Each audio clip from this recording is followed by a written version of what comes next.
What if one of Hollywood's biggest stars publicly humiliated a member of the British royal family in front of the world? What if Prince Harry, a man whose life has been dissected, televised, and debated for decades, was suddenly exposed as someone else's puppet, right there on the stage at a glitzy, star-studded event? Could the Duke of Sussex survive such a moment? Or would the world see the cracks in the carefully crafted image that he and his team have spent years building? These are the questions that no one was ready to answer the night Leonardo DiCaprio stepped onto the stage at the 2025 A Year in Time event. Before we continue, please hit the like button, subscribe to the channel, and turn on the notification bell for updates. It all started as a celebration of the year's most influential figures. Celebrities, politicians, journalists, and royals had gathered in a grand hall, glittering with chandeliers and overflowing with cameras that captured every move for millions watching live. The red carpet was a frenzy of flashes, reporters shouting names, and fans hoping for a glimpse of the stars. In the midst of all this, Prince Harry arrived. His suit was impeccable, his smile practiced, but there was a tension in the air, something that even the most seasoned paparazzi could sense. Across the room, Leonardo DiCaprio appeared, calm, confident, and almost magnetic in his presence. He didn't just enter a room, he dominated it without saying a word. From the very first glance, the energy between the two men was palpable. Harry, who had grown accustomed to the adoration of the press, felt a subtle shift. He wasn't sure why, but Leo's eyes seemed to look right through the layers of his carefully curated public persona. The crowd might have been focused on the glamour, the limousines, the gowns, and the glittering jewelry, but behind the smiles and polite nods, a storm was about to brew that no one saw coming. The event was designed to highlight achievement, influence, and impact, but beneath the glitz, there were undercurrents, tensions that had been simmering for years. Prince Harry had become a figure of fascination not just because of his royal title, but because of his transformation into a celebrity activist, someone who had left the palace to live a free life in Hollywood circles, guided by his wife, Meghan Markle. And Meghan herself was a force to be reckoned with, ambitious, strategic, and a master at controlling the narrative. She had positioned Harry in ways that many observers found controversial, some even saying she had reshaped his identity entirely. But no one had ever dared put that claim to the test in front of the world, until this night. As the audience settled and the event formally began, whispers spread through the crowd. Who would speak first? Who would dominate the evening? And then it happened. DiCaprio stepped up to the podium. There was an almost imperceptible pause, a collective breath held by everyone in the room. Cameras zoomed in, mics adjusted, and the energy in the air became electric. The audience knew this was Hollywood, where one sharp comment could make headlines globally, but no one could have predicted the words that would follow. DiCaprio's voice was calm, almost measured, but every word cut through the glittering air like a knife. "It's fascinating," he began, "to see how far someone will go to appear independent, when in reality, they're following someone else's script." His gaze briefly met Harry's. The words hung in the air. A subtle laugh rippled through parts of the audience, while others looked on in shock, trying to process the audacity of the statement. Was Leo implying that Harry wasn't really the master of his own life? That he was, in fact, a puppet? And more importantly, everyone knew exactly what he meant. The subtlety of the humiliation was what made it sting the most. Leo didn't scream it. He didn't wave his arms or make a spectacle of it. He delivered it with the precision of a surgeon. And the world, watching live, instantly recognized the implication. Prince Harry's loyalty to Meghan Markle wasn't just personal. It had become a defining public characteristic. Some fans cheered quietly, others gasped audibly, and social media would soon explode. The clip of that first line alone would go viral in minutes, trending worldwide, sparking debates, memes, and commentary across every platform imaginable. But this moment was not simply about embarrassment. It was about exposure. It was about revealing a hidden truth behind a public image. For years, Harry had been photographed smiling, speaking at charities, giving interviews about mental health, and walking the fine line between royal duties and celebrity life. He had cultivated an image of a modern, self-assured prince, a man making choices in his own right. But Leo's words shattered that perception instantly, forcing the audience, and Harry himself, to confront a question few had dared ask. Who is really in control here? And if Harry was following a script written by someone else, what does that say about the life he now leads? To fully understand why this moment was so explosive, we need to rewind a little. Prince Harry's life has been one of extremes. From the tragic loss of his mother, Princess Diana, to the intense scrutiny of the press, he has grown up in a world where every action is magnified. Leaving the royal family was supposed to be liberating, an opportunity to reclaim autonomy, privacy, and personal agency. Yet, as many critics noted, leaving the palace didn't necessarily make him free. Instead, it placed him under a different kind of microscope, one fueled by Hollywood optics, media narratives, and, according to some, the influence of his wife. The question that hung in the air that night wasn't just about celebrity rivalry. It was about personal agency, identity, and the cost of loyalty. The Time event, in many ways, was the perfect stage for this revelation. It was a convergence of power, influence, and visibility. Celebrities from around the world had gathered to celebrate achievement, but the cameras captured more than achievement. They captured human drama. And drama, as always, sells. Leo, known for his environmental activism, nuanced performances, and media intelligence, was no stranger to controlling the narrative. But this time, he wielded his influence to make a point that would ripple far beyond the walls of the hall. He used subtlety, timing, and precision, crafting a humiliation that was as intelligent as it was devastating. Harry, for his part, maintained composure outwardly, but insiders suggest that the impact was immediate. A flicker of confusion crossed his face. A forced smile. A subtle shift in posture. He knew the cameras caught it all. He knew this moment would define public perception. But what could he do? The audience's gaze was fixed, the cameras rolling, and the world watching. In that split second, the carefully curated persona of Prince Harry, the brave, independent, modern royal, was tested in a way that no publicist, stylist, or lawyer could undo. And as the night went on, the tension only intensified. Every joke, every laugh, every polite clap became loaded with meaning, as if the audience themselves were complicit witnesses to the unraveling of a carefully constructed life. For viewers at home, this was more than gossip. It was a revelation.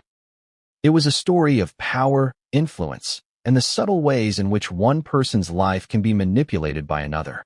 It was a reminder that even those who appear to hold the world in their hands may, in fact, be holding someone else's script. And the questions it raised were both immediate and unsettling. What does it mean to be free in a world of fame? Who truly controls the narrative? And how far will one person go to assert influence over another, especially when the entire world is watching? But even as the crowd processed Leo's words, and social media began to explode with reactions, one thing was clear. This was only the beginning. The humiliation, sharp and precise, had been delivered, but what came next, the backlash, the fallout, the personal consequences for Prince Harry, was something no one could predict. The night had set the stage, but the real story was just beginning, a story that would unfold in unexpected ways and reveal truths far beyond the flashes of the red carpet. The night of the 2025 Time, a year in, event was supposed to be glamorous, elegant, and unforgettable. But even before the first guest walked the red carpet, the tension in the air was palpable.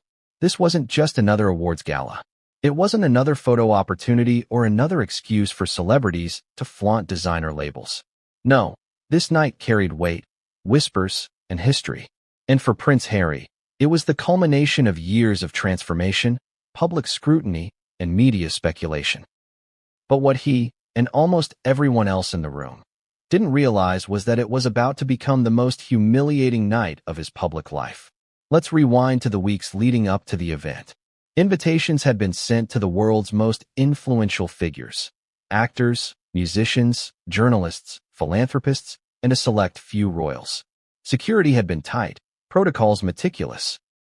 But what many outside observers didn't understand was the undercurrent of psychological tension surrounding this particular gathering. Behind the glitz, there were whispers, insider bets, and subtle power plays that would later explode on social media. People talked in hushed tones about who was aligned with whom, who had fallen out of favor, and, most importantly, who held the real power behind the scenes. And for Prince Harry, this event was far more than a photo op. It was a test. Harry had spent the last several years navigating a new reality.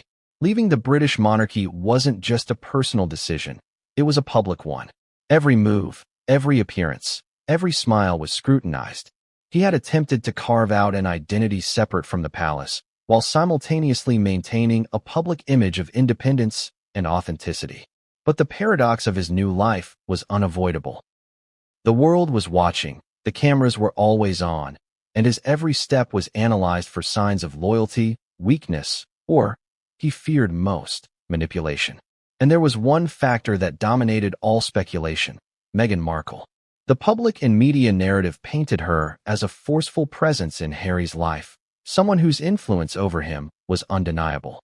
Some critics described it as strategic. Others were more blunt, suggesting he had become, in effect, her puppet.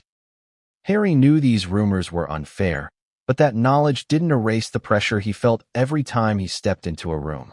Weeks before the time event, insiders said Harry's team had been meticulously preparing his appearance, messaging, and body language. Stylists debated suits, speechwriters revised every word he might say, and publicists rehearsed potential scenarios.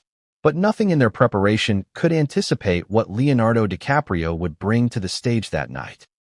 And yet, in the background, there were subtle signs, hints in conversations, glances caught on camera, and the occasional overheard comment that hinted this night might be different from all others.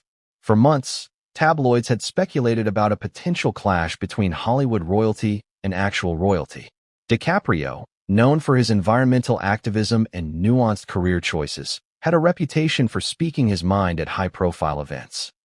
The press had covered moments where Leo had subtly called out colleagues or referenced political and social issues with sharp wit. But he had never directly confronted someone with the same intensity that he would bring to this event. Those who followed him closely noted that he rarely attacked publicly, but when he did, the impact was seismic. And as the time event approached, rumors began to circulate that he had something prepared for Prince Harry. Meanwhile, Harry was preparing in his own way, focusing on diplomacy and appearances. He reviewed speeches, polished his smile, and tried to anticipate the energy of the room. He was conscious of every camera, every microphone, and every social media lens that would broadcast his every move to the world. And yet, the stakes went beyond mere appearances.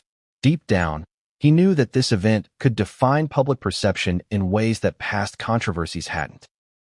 The time event was not just about recognition. It was about credibility, about influence, about being seen as independent rather than a follower. On the day of the event, the red carpet was a flurry of activity. Flashbulbs exploded, microphones jostled for the best angles, and reporters shouted questions in rapid succession. Celebrities posed, smiled, and moved with rehearsed ease. Harry arrived, offering polite waves, careful smiles, and an air of controlled charm. Every step was calculated, every nod intentional. And yet, there was a subtle unease in his demeanor, a slight tension in his jaw, a guardedness in his eyes that suggested he was anticipating something. DiCaprio, on the other hand, made his entrance differently. There was no tension in his shoulders, no visible anxiety. His presence was commanding but understated. Every camera, every photographer, every reporter instinctively turned toward him. He had the aura of someone who knew exactly how the night would unfold. And in that calmness, there was a subtle hint of mischief, a confidence that hinted he was about to disrupt the expected narrative. As the guests settled, the event began to take shape. The audience was a mix of power, influence, and celebrity, the perfect stage for drama to unfold. Conversations overlapped, champagne glasses clinked, and the subtle tension between Hollywood and royalty simmered beneath polite laughter. Observers in the room would later recount moments of unspoken judgment, quick glances, eyebrow raises, and whispered asides. The energy was electric, but it carried an undercurrent of something darker. It was anticipation. The first few minutes of the event proceeded as expected. Speeches were made, awards were presented, and the crowd clapped politely. But the cameras never left Harry and DiCaprio. Observers noted subtle interactions. Glances exchanged across the room, micro-expressions that hinted at unspoken understanding, and a silent recognition that something was about to happen. For Harry, each step, each smile, each polite clap was carefully calculated. For DiCaprio, it seemed effortless, almost playful, but with an edge that would soon become undeniable. And then there were the whispers. Insiders who would later speak to journalists described the atmosphere as electric and charged with anticipation. Conversations stopped mid-sentence. Phones were discreetly raised, capturing moments that would later circulate online. Even the event coordinators sensed that the dynamic between the two men was unlike anything they had seen. For many, it wasn't a matter of if drama would unfold. It was a matter of when. What made this tension so compelling wasn't just the personalities involved. It was history, context, and perception. Prince Harry's life had been documented relentlessly. Childhood trauma, family drama, public appearances, charity work, and media battles. Leonardo DiCaprio, meanwhile, had cultivated an image of intelligence, charisma, and selective candor. The combination of these two forces, one steeped in inherited power, the other in earned influence, created a perfect storm. The world was watching, and the stakes couldn't have been higher.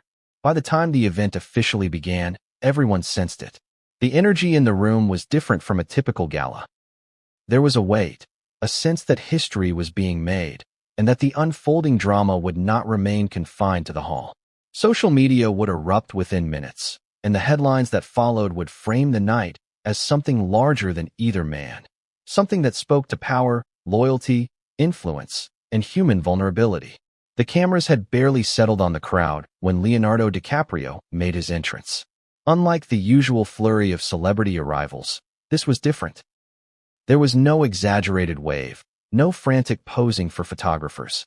He moved with the kind of quiet confidence that made it clear he didn't need validation from anyone in the room. And yet, as he crossed the red carpet, every eye followed him.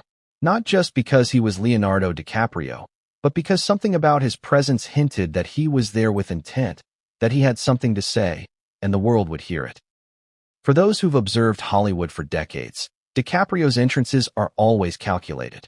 He doesn't rely on ostentatious displays or forced charm. He commands attention by simply existing in the space. There's a subtle magnetism, a mix of calm authority and unpredictable energy. People noticed it immediately. Security officers straightened, photographers raised their cameras instinctively, and even the room's air seemed to shift. He had arrived, and suddenly, the energy of the entire event pivoted around him. Meanwhile, Prince Harry was acutely aware of every movement. He had been studying the room, rehearsing polite smiles, and calibrating every interaction. But when DiCaprio appeared, there was a flicker in Harry's expression, subtle, almost imperceptible, but there nonetheless. It was the recognition of a presence that was powerful not because it intimidated, but because it drew attention effortlessly. He knew, at least instinctively, that Leo was not there merely to attend. He had a purpose, and that purpose would soon become undeniable. The significance of DiCaprio's arrival extends beyond simple charisma. Historically, he has been known for carefully choosing when, where, and how to make his statements.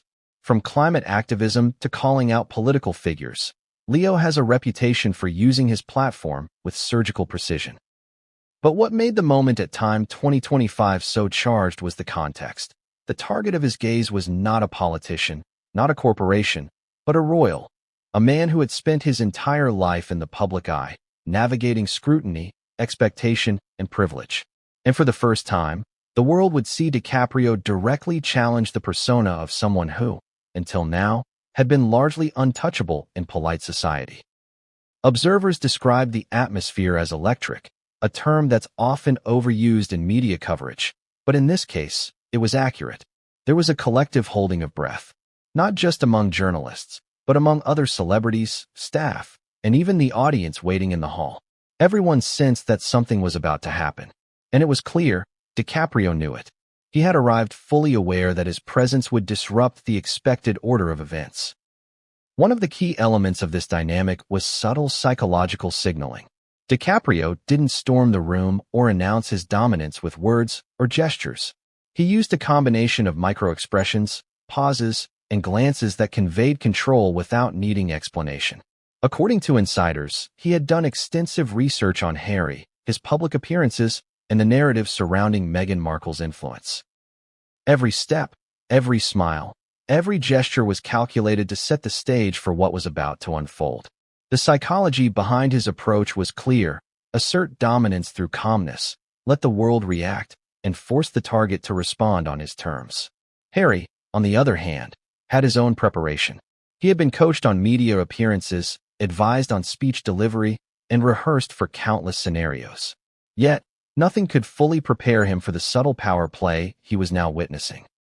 For years, he had faced tabloids, paparazzi, and public scrutiny. It's also important to understand the historical backdrop of this tension. Hollywood and royalty have always shared a complicated relationship. From Princess Diana's fascination with celebrities to the media frenzy surrounding Kate and William, the British royal family has been under the glare of the public eye for decades. Yet, few encounters between royalty and Hollywood have been as charged with expectation as this one. DiCaprio wasn't just a celebrity in a suit. He was a cultural force, someone whose words could echo across the globe. And Harry was acutely aware that any misstep tonight could redefine his public image forever. As DiCaprio moved through the crowd, he exchanged subtle greetings, nods, and brief conversations with other attendees. To the untrained eye, these interactions seemed casual, but those who knew the room recognized them as signals. Each movement was measured. Each glance was deliberate. And as he approached the stage, there was a moment, a pause, that seemed to hang in the air. Cameras captured it, the audience sensed it, and Harry, standing across the room, felt it too. The subtle tension before the storm was almost tangible. What happened next was as much about timing as it was about words. DiCaprio's entrance had set the stage psychologically. By commanding attention through presence alone, he created a situation where Harry was already on the defensive. Even before a single sentence had been spoken. Social dynamics experts often note that in high-stakes public events, perception can be more influential than actual dialogue. By entering with confidence, scanning the room, and subtly asserting dominance, DiCaprio had already shifted the balance of power. And yet, there was a layer of intrigue here that most viewers wouldn't catch. While the cameras focused on glamour and speeches, the silent exchange between these two men. The subtle signals, micro-expressions, and unspoken messages was shaping the narrative in real time. Insiders would later reveal that DiCaprio had studied Harry's previous public appearances extensively, analyzing gestures, speech patterns, and media strategies. He wasn't just attending the event, he was orchestrating it. And Harry, despite all his preparation, was walking into a scenario that was already tilted against him. As the opening speeches began and the event officially got underway, the energy in the room continued to build. Every flash of a camera, every polite clap, every whispered conversation added to the tension. DiCaprio's presence was more than a physical one, it was psychological. It signaled awareness, intelligence, and strategic intent. And Harry, acutely aware of the cameras and the public eye, began to feel the weight of expectation, the pressure of image, and the reality that tonight, appearances alone would not be enough. By the time DiCaprio approached the stage to deliver his remarks, the stage was perfectly set. He had created anticipation through subtlety, command of space, and the power of presence. He had drawn the world's attention, and he had put Harry directly in his sights. Not through confrontation, but through calculated influence. Observers later described the moment as the calm before the storm, a description that doesn't quite capture the meticulous orchestration at play. Every eye in the room was on him, every camera rolling, every social media lens focused on capturing the unfolding drama. And just as the audience held its breath, DiCaprio opened his mouth. But before he spoke, there was a beat, a pause that seemed to stretch indefinitely. And in that pause, Harry understood, perhaps for the first time in public, that this was not going to be just another event. This was a reckoning. What do we really know about Prince Harry? To the public, he is a man of charity, courage, and charisma. A modern prince navigating a rapidly changing world. A royal who has dared to break from tradition, to speak openly about mental health, and to craft an image of authenticity in the glaring spotlight of the global media. But behind the carefully curated photos, the polished interviews, and the public smiles, there is a complexity few fully understand. And it is precisely this tension between public persona and private reality that Leonardo DiCaprio would later exploit at the 2025 Time event, creating a moment the world would never forget. Harry's public image is a careful construction. Since his early days in the spotlight, he has been scrutinized for every action, every word, and every relationship. The loss of Princess Diana left an indelible mark, not just on him personally, but on the way the world perceives him. The press followed his every move, dissecting his grief, questioning his choices, and framing him within narratives that alternated between sympathy and scandal. Over time, Harry learned to manage the scrutiny, to navigate the relentless gaze of the cameras, and to craft an identity that balanced personal vulnerability with public charm. Yet even with all this experience, Harry's life outside the palace presented a new kind of challenge. After stepping away from official royal duties, he entered a world where influence is measured differently. Hollywood, media appearances, and public relations became the arena of power. The rules were no longer dictated by protocol or centuries of tradition. They were dictated by perception, attention, and narrative control. And suddenly, every decision, every public appearance, every smile was evaluated through a new lens.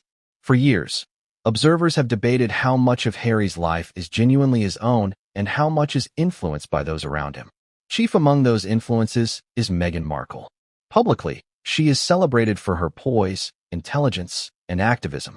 Privately, according to some insiders, she exerts a considerable degree of control over narrative and strategy. Critics have suggested that Harry's public persona, the prince who left the palace for Hollywood, the activist, the loving husband, is inseparable from Meghan's guidance and influence. Supporters argue it is a partnership, a mutual decision. But for the purposes of public perception, the distinction is blurry.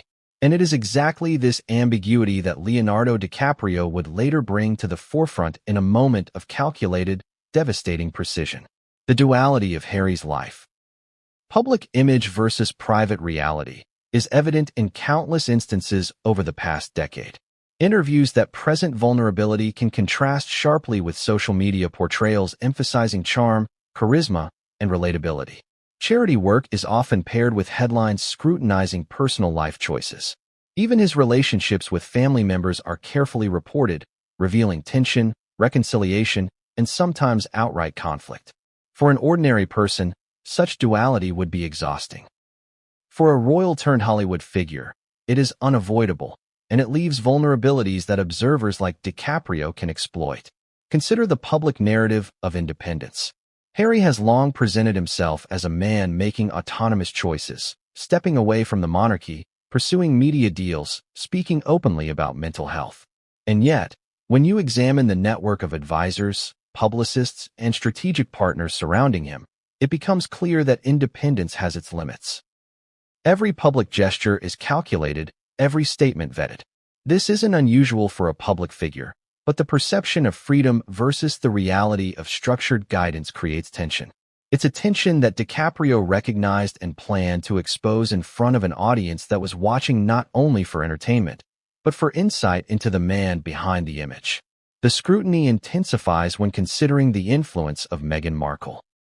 She is often described in the media as strategic, ambitious, and media-savvy. Her impact on Harry's public image is widely discussed, both critically and admiringly. Some see her as a partner guiding him toward a new life in Hollywood. Others see her as a figure who has reshaped Harry's identity, casting him in roles and narratives that serve mutual benefit, but potentially at the cost of his autonomy. Whether these criticisms are fair is debatable, but the perception is powerful. And in the court of public opinion, perception often outweighs reality. In the weeks leading up to the Time event, Harry and his team were acutely aware of this dynamic. Advisors encouraged careful messaging, monitored media narratives, and rehearsed for interactions with other celebrities. But even the best preparation cannot fully insulate someone from a sudden, public confrontation that exposes vulnerabilities in front of an audience primed to witness drama. Leonardo DiCaprio's presence alone created a subtle psychological pressure. The world wasn't just watching Harry. They were anticipating a moment of revelation, a crack in the carefully maintained facade, and the cameras were ready to capture it all. Harry's duality also manifests in his interactions with media.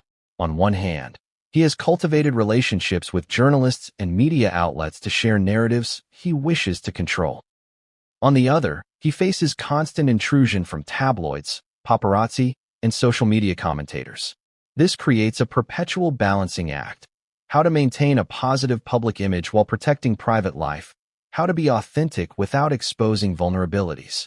And in high-pressure, live events like Time, that balancing act becomes exponentially more challenging. One poorly judged gesture, one word misinterpreted, and years of reputation can be reshaped in seconds. Another layer to this duality is the contrast between emotional authenticity and public composure. Harry has been lauded for speaking openly about mental health, trauma, and personal challenges. These candid moments create a sense of relatability and trust among the public. Yet, in the very same spaces, he must maintain the composure and charm expected of royalty and celebrity alike. This tension between being human and being image creates openings for those who understand the nuances of influence and perception. Leonardo DiCaprio, with decades of experience navigating media, Hollywood, and global perception, was uniquely positioned to exploit that tension when the moment arrived. So when Harry stood on the red carpet that night, every move calculated, every smile rehearsed, the audience saw only the polished exterior. The cameras captured charm, confidence, and refinement. But beneath the surface, he was aware of the scrutiny, conscious of the potential pitfalls, and navigating a landscape where public perception could shift in a heartbeat. It is precisely this hidden complexity, Harry's private reality, that made him vulnerable to the strategic, subtle, and devastating way Leonardo DiCaprio would soon speak. And that brings us to the moment the world would witness. A moment where the carefully maintained duality of Prince Harry's life, the tension between public image and private reality, would be laid bare. Where charisma and charm would be challenged by insight and observation. Where the perception of independence would collide with the suggestion of influence, loyalty, and control. As the lights dimmed and the stage was prepared, DiCaprio's approach was deliberate. He did not rush. He did not gesture. He simply stood, observed, and waited. Every second heightened anticipation, every pause amplified the stakes. For Harry, the pressure was immediate. He had trained for this in countless scenarios, but none of them had prepared him for a confrontation that would expose the subtle cracks in the narrative he had so carefully cultivated. And in that moment, the world was about to see the collision of two realities. The public persona of Prince Harry, confident and charming, versus his private reality, vulnerable and human. The subtle tension, the anticipation, and the unspoken stakes set the stage for what would become one of the most unforgettable and shocking moments in the decade. The moment you talk about Prince Harry, you cannot ignore Meghan Markle. Her presence, influence, and the narrative surrounding her have become inseparable from his own public persona. To some, she is a partner, supportive and strategic. To others, she is a shadow over his independence, a guiding force shaping his every public move. And on the night of the 2025 Time event, her shadow loomed larger than ever, though she was not even on the stage. Meghan Markle's story has been told countless times, from her days as an actress on a popular television show to her marriage into one of the most scrutinized families in the world. She represents modernity, media savvy, and strategic intelligence. But she is also controversial, polarizing, and constantly dissected by the press. Every gesture, every wardrobe choice, every public statement has been scrutinized, criticized, or celebrated depending on who is observing. The world has an opinion about her, and that opinion inevitably bleeds over into how people view Harry. In public appearances, Meghan's influence over Harry has been subtle but unmistakable. Observers have noted patterns, the timing of their public appearances, the carefully coordinated messaging in interviews, and even the body language in photos. To the untrained eye, it may seem like a loving partnership. But to those who study media and public perception, there's a rhythm, a strategy that consistently frames Harry's actions in alignment with Meghan's vision. Some critics call it control. Others call it partnership. The truth, like most things involving the Duke and Duchess of Sussex, is probably somewhere in between. Leading up to the time event, rumors were circulating about Meghan's potential involvement in Harry's public image management. Leaked communications, unverified insider reports, and media speculation suggested that she had a hand in advising him on nearly every detail of his appearances.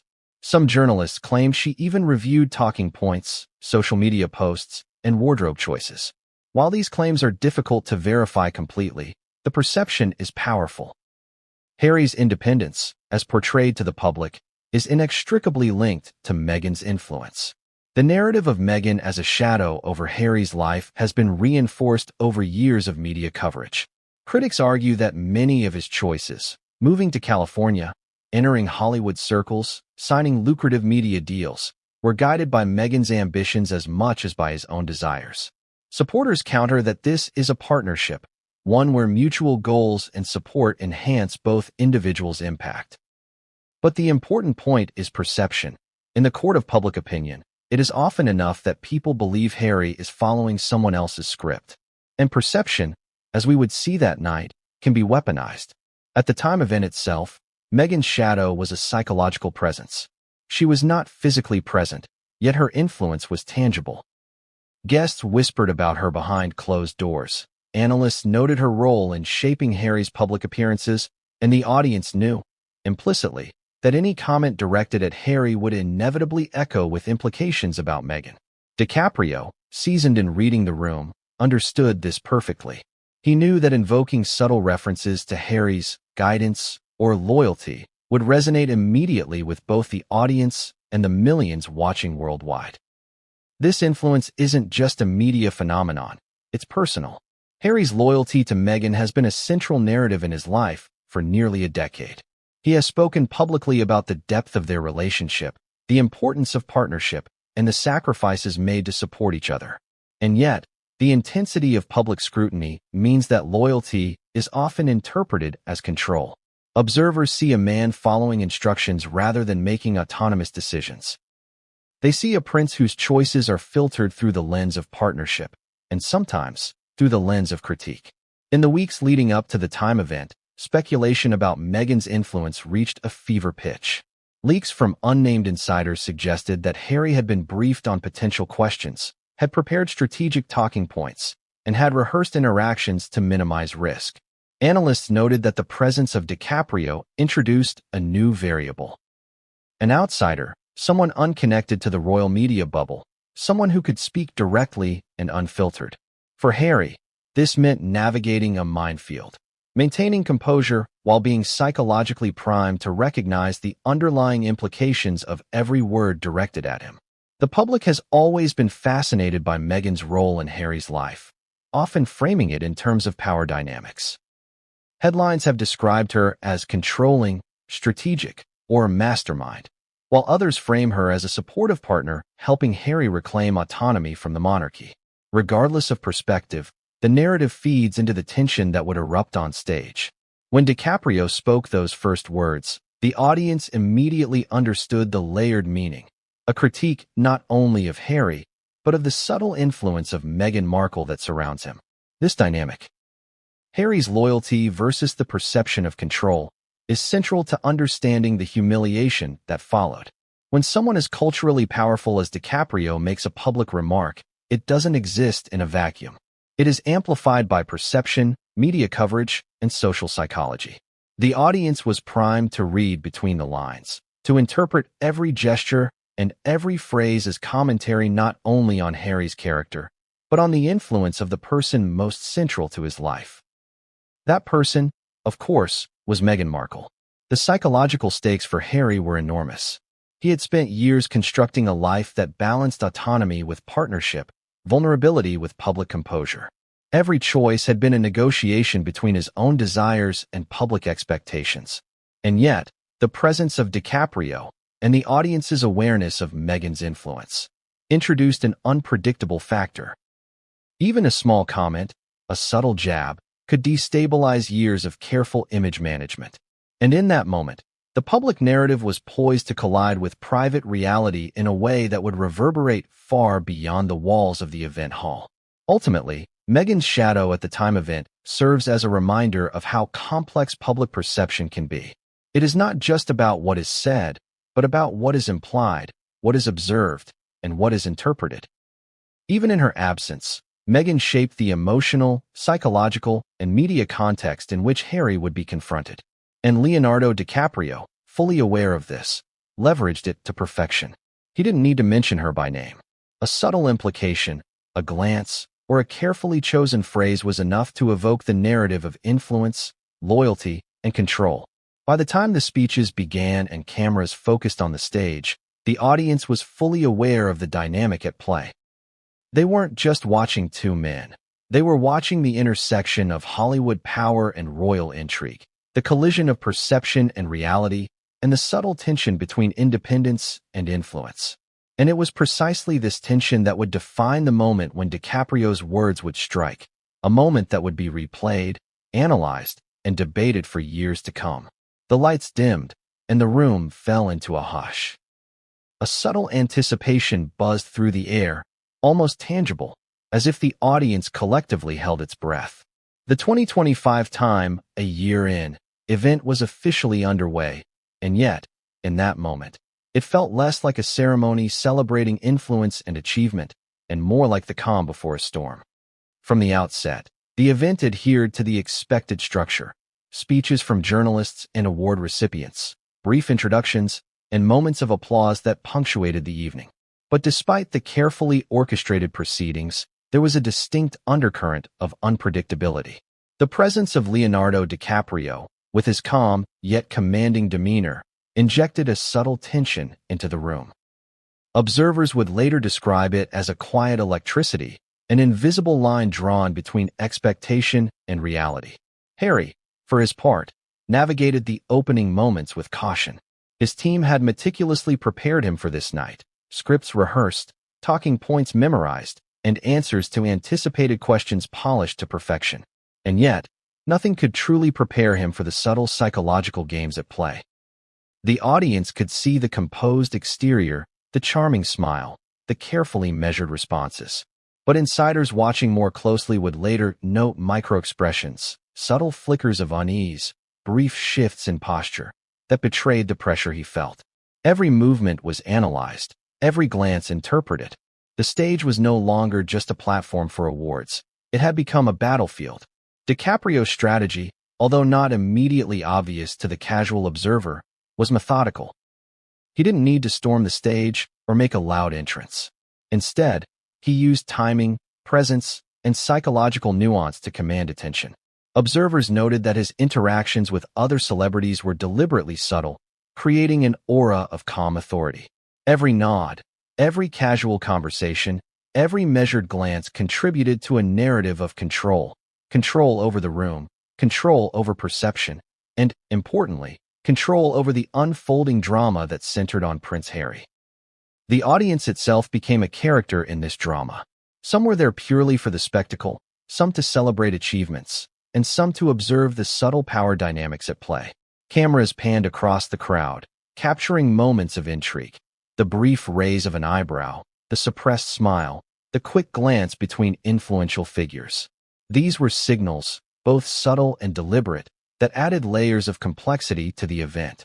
The audience's perception of Harry and of DiCaprio was being shaped not just by the words spoken, but by the atmosphere, the tension, and the anticipation. Harry's public persona, carefully maintained over years, was being put to the test. The meticulous construction of charm, composure, and independence faced an unprecedented challenge. The subtle presence of DiCaprio, combined with the pervasive awareness of Meghan Markle's influence, created a scenario where every action, every smile, and every word was loaded with meaning. Harry's team had prepared for questions and interviews, but they could not anticipate the psychological pressure exerted simply by presence and implication. And then, as the event progressed, the first awards were presented, and applause echoed through the grand hall. The rhythm of celebration continued, punctuated by brief moments of speech and recognition. But even amidst the accolades, there was a growing sense of suspense. The cameras lingered longer than necessary on Harry and DiCaprio. Journalists whispered about the tension in the room. Social media feeds, live-streamed and instantly shared, began to speculate. Would there be a confrontation? Was DiCaprio about to address the elephant in the room? Every observer, both in the room and online, was waiting for the moment when anticipation would give way to action. One of the most intriguing aspects of the event was the dual narrative unfolding simultaneously. On one level, it was a celebration of influence, achievement, and impact. On another, it was an unspoken battle for perception and control. Harry represented the carefully curated public figure, polished, composed, and charming. DiCaprio, in contrast, represented subtle disruption, a figure whose reputation, intelligence, and presence could challenge perception without uttering a single word. The contrast between the two men created a dynamic tension that few could ignore, and it set the stage for what would soon become a defining moment. Observers later noted that the subtle interplay of glances and gestures was almost theatrical. DiCaprio's approach was deliberate. He made eye contact with key figures, engaged in brief but pointed interactions, and positioned himself in ways that maximized visibility without appearing overtly aggressive. Harry, despite his experience in public appearances, faced a unique challenge. He was not only performing for the audience, but also responding, unconsciously, to the psychological pressure DiCaprio exerted. Every polite nod, every measured smile, and every controlled gesture became a part of the narrative, a narrative that would soon be tested in the most public way possible. As the evening progressed, there were moments that, at first glance, seemed ordinary. Brief pauses between speeches, polite applause, and routine acknowledgments. But for those attuned to the subtleties of social dynamics, these moments were charged with significance. The audience's anticipation grew, amplified by the knowledge that a clash, psychological, public, and symbolic, was imminent. The tension was invisible yet palpable, a thread connecting every movement, every glance, and every whispered conversation. For Harry, the pressure intensified with each passing moment. His team monitored the proceedings, anticipating possible scenarios, offering subtle cues, and attempting to manage perception. Yet, as he moved through the event, the underlying reality remained. Every gesture was scrutinized, every expression analyzed, and every action interpreted. The duality of his public persona and private vulnerability created openings that observers, especially someone like Leonardo DiCaprio, could exploit. And then, the moment everyone had been waiting for approached. DiCaprio moved toward the podium. The room fell silent in a way that was more than ceremonial. It was anticipatory. Every eye followed him. Every camera lens focused on his movements. The subtle energy shift was noticeable even to casual observers. The calm authority of DiCaprio contrasted sharply with the composed but tense presence of Harry. In that instant, the stage was not just a platform for recognition. It was a crucible for public perception, poised to test Harry's carefully maintained persona against the precise, deliberate challenge that DiCaprio represented. The significance of this moment cannot be overstated. The event, though glamorous and celebratory on the surface, had become a stage for a high-stakes psychological confrontation. Harry's duality, his public image versus his private reality, was about to be tested in front of a global audience. And DiCaprio's approach, subtle but calculated, was designed to expose cracks, test loyalty, and provoke reactions without the need for overt confrontation. As DiCaprio adjusted the microphone and surveyed the audience, a hush settled over the hall. The anticipation was nearly unbearable.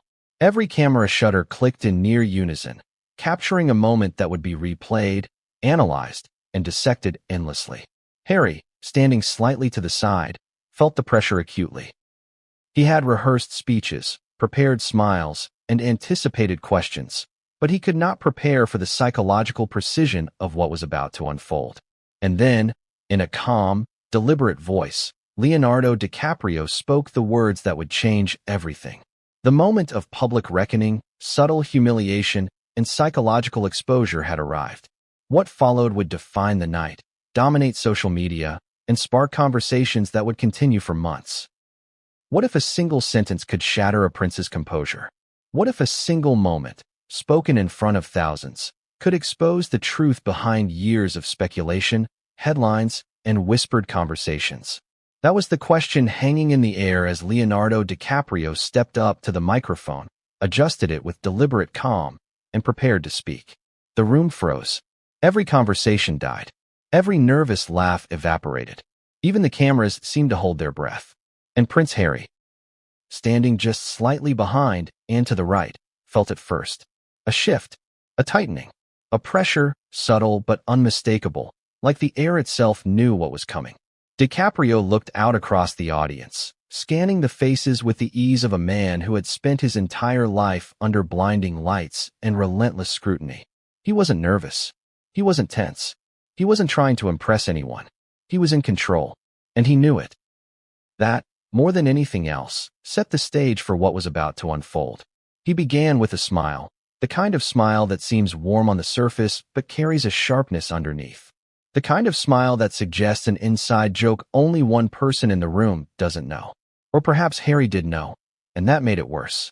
Tonight, DiCaprio began, his voice steady, his tone almost conversational.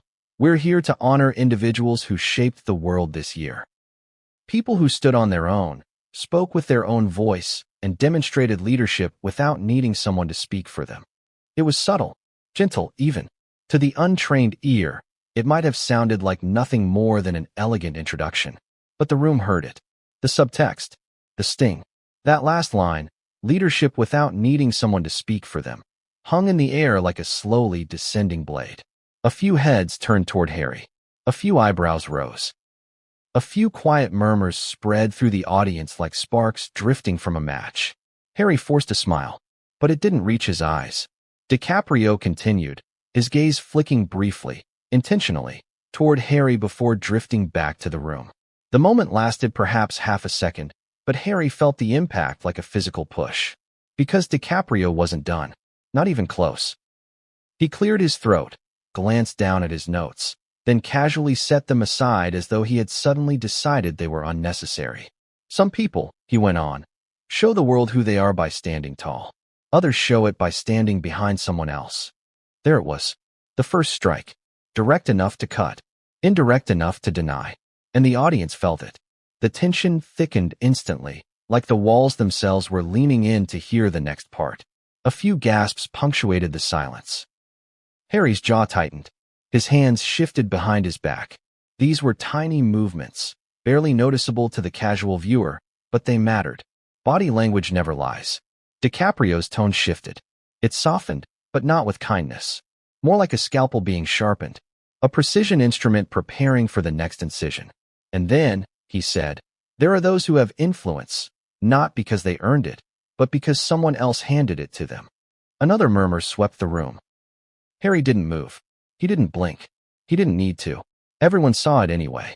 Because DiCaprio wasn't speaking into the microphone anymore. He was speaking directly to Harry, using the stage as a shield, using the moment as a weapon, using the audience as witnesses. But he still hadn't delivered the line that would replay across social media for weeks, the line that would send shockwaves through global headlines, the line that would leave Prince Harry visibly stunned.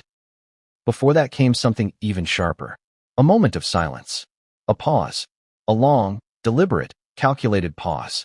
Public speakers know that silence is powerful. DiCaprio used it like a professional marksman uses stillness before pulling the trigger. In that silence, Harry's face shifted, just slightly. A tightening around his mouth, a shift in his stance, a faint narrowing of his eyes. Enough for cameras to catch, enough for the audience to interpret, enough for DiCaprio to see. And then he said it. Clear, calm, unapologetic. Some people aren't leaders. Their voice is coming from someone else's mouth. A puppet string has more independence. A ripple shot through the room. This wasn't subtle. This wasn't metaphorical. This wasn't veiled. This was a direct strike. A direct accusation. Leonardo DiCaprio had just called Prince Harry a puppet. Not privately. Not in an interview. Not as a joke. But on stage. During a time event. With cameras streaming it around the world. The audience froze. Some shifted uncomfortably. Others sucked in air through their teeth. A few looked down, pretending they hadn't heard what they clearly heard. And Harry? His face went pale. For a split second, just a split second, the composure cracked. Shock, embarrassment, anger, Confusion. A swirl of emotions flickered across his expression, too fast to categorize, but too obvious to ignore. He swallowed hard. DiCaprio didn't stop. Because humiliation is not always loud. Sometimes it's quiet, measured, strategic.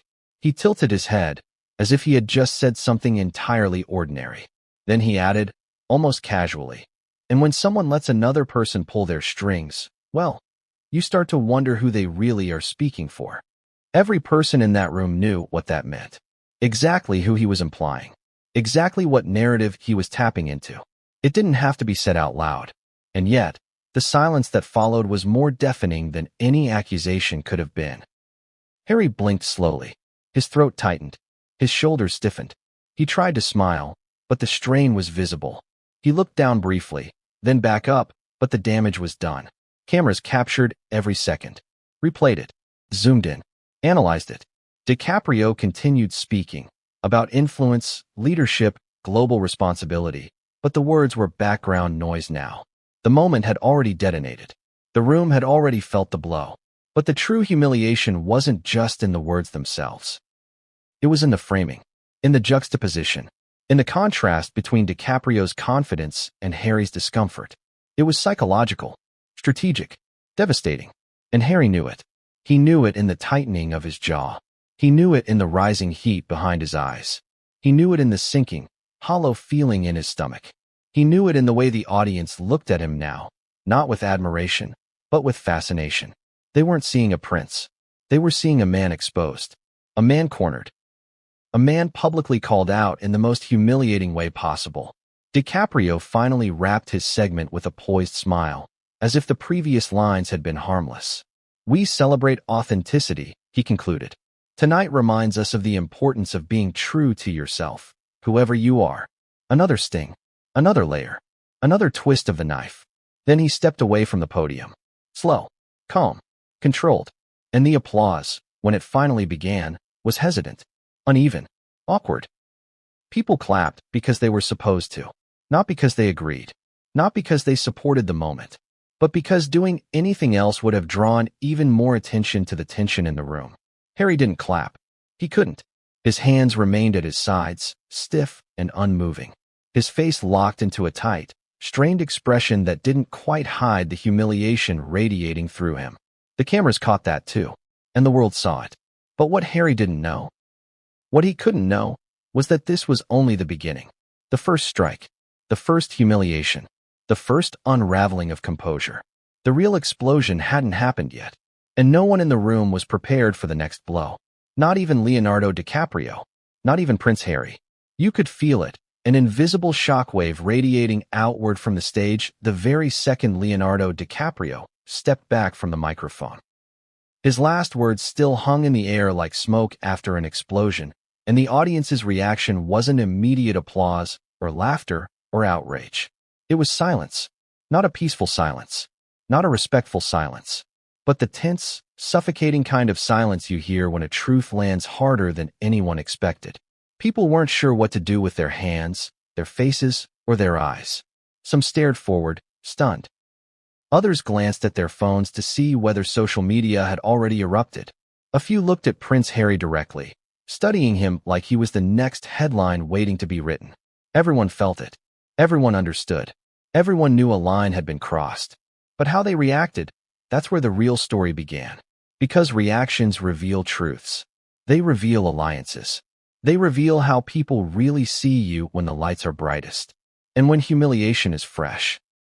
The first real reaction came from the front row, two-time editors, both seasoned in navigating celebrity politics. They exchanged a quick glance, the kind loaded with meaning. One raised their eyebrows. The other let out a slow, surprised exhale. In that single look, they communicated what half the room was thinking. Did Leonardo DiCaprio really just say that? A few chairs over, a well-known Hollywood producer leaned toward her partner and whispered, "That wasn't even subtle." Her voice trembled, not with fear, but with exhilaration. Events like this are supposed to be polished, polite, empty of real drama. But tonight was breaking that unwritten rule. People live for that. Drama is oxygen. Another reaction came from the second-tier seating. A cluster of journalists. each one already forming potential headlines in their minds, began typing furiously on their phones. Some didn't even care about optics. They were writing in real time, racing to be first to capture the moment.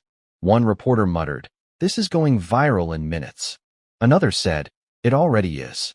A third whispered, "This will follow Harry everywhere." And they were right, because humiliation at this scale doesn't stay in the room. It doesn't stay in the event. It doesn't fade quietly into the night. It grows, mutates, expands. It becomes a narrative, a meme, a digital wildfire. But not everyone responded with excitement. A handful of guests, particularly those with ties to the royal family or who were friendly with Harry, went stiff. One actress, known for her loyalty to Meghan Markle, visibly bristled. Her lips tightened, her jaw clenched, her eyes narrowed at DiCaprio, as if she were preparing a mental list of ways to spin this moment later. 2 seats down, her partner sighed loudly and shook his head, clearly annoyed by the spectacle. "You can't call a prince a puppet," he whispered. "Apparently you can," someone behind him murmured. The difference in attitudes became a stunning contrast. Some people relished the drama.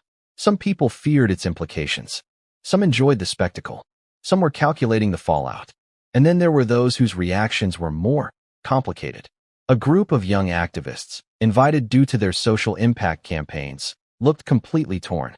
On one hand, they admired DiCaprio, a vocal environmental leader and philanthropist.